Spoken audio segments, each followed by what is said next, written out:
Welcome to CBG. Now then, surroundings are a little bit different today.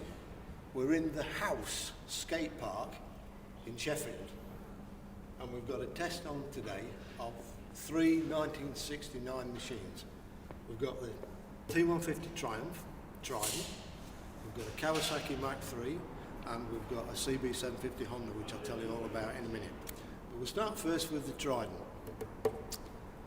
Could have been launched in the early 60s, but as per normal with the British industry, they didn't rush about too much. And this one didn't come out until a panic set in when they understood that Honda were maybe coming out with a four-cylinder bike, so they had to do something pretty quick.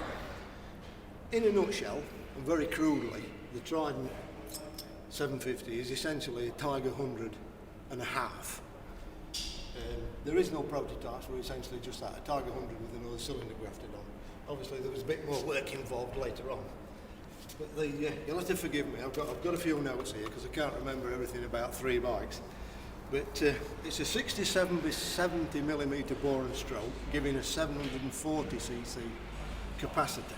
The compression ratio on them is about 9:1, and they pushed out some 58 horsepower at 7,250 revs. Not bad, but there's a hell of a lot more to come from them, particularly with the race bikes, which absolutely wiped the floor with everybody in the early 70s. Now looking at this one, it looks very much like a period Bonneville, and that's because the original styling that Ogle Design Company came out with was the very boxy breadpin tank and the ray gun silencers, and the Americans just didn't like it. So this is essentially what they called a beauty kit. Now this bike belongs to one Angus MacLeod, who is I believe is the technical officer of the Triumph and Rocket 3 Owners Club, and he's very kindly brought it today all the way from Burnley to us in Sheffield for this test, and it's presently pinging hot. The beauty kit essentially made it look like a Bonneville because the Bonneville was still selling like hotcakes in America. But we'll take you through what we've got. We've got 19-inch wheels, front and back, with the standard BSA Triumph twin leading shield front brake, like that. Standard BSA Triumph forks. Now the Trident, to differentiate it from the BSA Rocket 3, the Trident has the lugged single down tube frame, whereas the Rocket 3 had the cradle, and because of that you see the exhaust pipes actually split in the middle. The third one splits into two and goes two into one like that. I presume Angus has got this on electronic ignition, I don't know, but I would imagine so. I've not spoken to him about it yet. 328mm, in fact I tell a lie, look, they're 26mm ammo concentrics as per normal. The ray guns made way for the standard barrel silencer, which went down well. It was typical of the period. I mean, this was a little bit too late, a little bit, what do they say, too little, too late, almost. It's quite a heavy old beast. It weighs in about 460 pounds, which is 208 kilograms I've got down here, 208 kilograms. So she's a fairly weighty beast. The original ones were 4-speed. This may well now be converted to 5-speed, I don't know. As I say, I've not spoken to him yet. But the original ones were 4-speed. Drum brakes, as I say, front and rear, 19-inch wheels. What else can I tell you about it? Very little. Got the oil cooler at the front, look. Keep things nice and cool. That'll do, I think. Can't tell you much more about this one. We'll have a look at it when it's running in a few minutes. In the meantime, we'll swap round the other side and we'll have a look at that Kawasaki. See you in a few seconds. Welcome back. Stage 2. The Kawasaki H1 Mach 3. Now then, in 1969, the swinging 60s obviously were coming to an end, and the tasteless 70s were about to begin. And it was an age, well, certainly as far as I was concerned, it was an age of nutters, really. You know, everything was extreme. It didn't really matter. And they don't come any more extreme than this, the Mach 1. Now this one, it's got a 498cc engine, two-stroke, 60 by 58.8 bore and stroke. Only a 7:1 compression ratio, but it made 60 brake horsepower at 7,500 revs. Now this one belongs to Rick Brett, the Kawasaki specialist from Nottingham, who's very kindly lent it to us. When we picked it up a couple of days ago, it had only got 59 miles on the clock from its rebuild, so we've got to keep the revs down a little bit. We've been keeping them down to below 6,000 revs, which is a shame really, because at 6,000 revs, that's just when the old girl wants to pick up her skirts and run like hell. And then it blasts off from 6,000 revs to about 7,500, 8,000 revs, like a scalded cat. You know, it's, you know, eyeballs stuck back in your sockets and all that sort of nonsense. So we haven't been able to misbehave on this one because we're very good, very respectful to other people's bikes. Now then, the thing about the Kawasaki was, the weight bias was 57% towards the back, which obviously means the front is lighter. So when you've got a bike with a peaky power band, particularly a stroker, that suddenly bang, it hits that power band, whoa, what happens? The front comes up in the air. So most of the loonies that were riding around on these, we've got one wheel in the air and a load of stinking blue smoke out these three pipes at the back. Well, let's have a look through the specification. When you come to the front, I mean, it was quite something.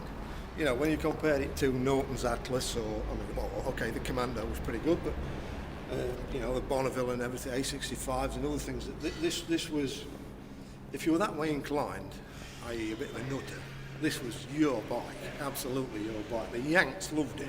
The Americans loved it because of the sheer acceleration. It would do a quarter of a mile, looking at my notes, in 13 seconds, which wasn't bad for its day. I mean, the acceleration at the time was just sensational. I mean, it's probably no better now than your average super sports bike, you know, but there again, all that time ago, it was breathtaking. Twin leading shoe drum, very nice too, look. Full width alloy hub, 200 millimeters. Now, as we come back, telescopic forks as per all that nonsense, as per normal, you know, cradle frame. Now, this was the period when engine power completely outstripped the chassis technology, and it apparently, one magazine christened it at the day the fastest camel on the road, because it just handles like a pig when you're really going for it. At the back here, behind these three pots, we've got three, how big are they, 28 millimeter McCuneys, kickstart, see that one? It says self-explanatory, electronic ignition, no messing about with points or anything like that. The front wheel is a 19-inch, and the back wheel is an 18-inch with a bit bigger section tyre, a 4x18 tyre. Single leading shoe, 180 millimeter drum on the back, twin shocks as per the period, and 3 into 3, 2 on one side and 1 on the other. The gearbox on this is a little bit unusual for people who are used to traditional bikes at that time, in that it's a 5-speed, but neutral is at the very bottom, so it's neutral 1, 2, 3, 4, 5 up, which is all well and good, but when you're rushing up to a junction and you're expecting to go right down into first, you've actually gone down into neutral. It caught me out a few times, and all you do is go "Ing," and you're wobbling about in the middle of the junction, freewheeling. Then you drop it into first, wind it up like Billy O, and of course the front picks up, and there again, that's where it gets its hooligan reputation from. What else can I tell you about it? This came out, this was launched shortly after the CB750 Honda. So it was a time when it was a question in the motorcycle industry as like, who's going to do the next kind of big shocking thing? CB750 Honda, which we're going to have a look at in a minute, set the world alight, but performance-wise, this was real kick-ass stuff, and like I say, it sold like hotcakes in America. Presently, as I said, we're only keeping it down to below 6,000 revs, and it's surprisingly torquey, actually, for a two-stroke. The maximum torque comes in at around 7,000 revs, but we haven't been up to 7,000 revs yet, and it's quite a sweet thing to ride about on it. It's only when you wind it up to 6 and beyond that it gets a bit of a loony. It's very light for a 500, as you can imagine, being a two-stroke. It's 174 kilograms, which is 383 pounds. So very sought after, getting very sought after. And a credit to Rick Brett for his restoration. Brings them in from America, and then gives them the business, and then I presume puts them up for sale. So we'll have a listen to this stinking stroker in a little while. In the meantime, we'll go and have a look at the Honda. Okay, see you again in a few secs. Welcome back. Now if you think I'm looking hot, bothered and flustered, you'll be right, and I'll tell you for why. Because as I said to you earlier, we were supposed to have 3 bikes here today. Well, we've got 3 bikes here now, but we've got this 3rd bike, courtesy of this gentleman here, one Mick Hayth. Say hello to your public, Mick. Hi there. Hello. And the reason I'm pointing Mick out is because we were promised a bike this morning, and the guy turned out to be in Spain. The reserve bike was going to come, but then the guy got called into work, so we were left with no bike. So we had to turn to Mick at the 11th hour. This little beauty had been stored up for 12 months, and no petrol in the tank and a flat battery. Mick very kindly dropped some fuel in the tank. We put the charger on it and boosted it with the jump leads, and it struck up first time. So we owe him. I think that's a subscription, if nothing else. Now let me tell you a little bit about the CB750. Well, the CB750, as I said to you earlier, that was the bike that shocked Triumph and BSA into bringing out their triples. Now, it's a 736cc engine. Bore and stroke is 61 by 63, and it's got a compression ratio of about 9:1. Just here, Kane carburetors. I don't think you'll see that too close, Mr. Cameraman, maybe you will. Kane carburetors, 4 number of course, 28mm. Now the engine pushes out about 69 horsepower at 8,000 odd revs.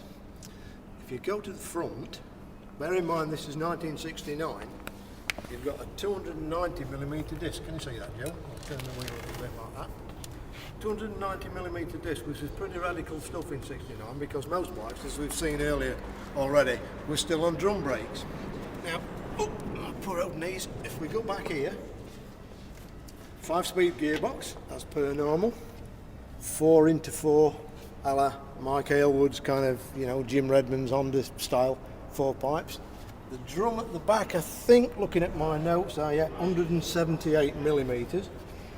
19-inch front wheel, steel rims, 18-inch at the back, chain drive of course. Quite a weighty beast. It says here 239 kilograms. Now that is 239 kilograms, 526 pounds, which means it's 143 pounds more than the Kawasaki that we looked at earlier. So that's a lot of weight in it, 143 pounds. It's as much weight as the cameraman it weighs. I've got it behind you. Top speed, probably somewhere around 125 mile an hour if you wrung its neck. And it did a 1/4 mile, which was, like we said earlier, which was important to the Americans. It did a 1/4 mile in about 13.5 seconds.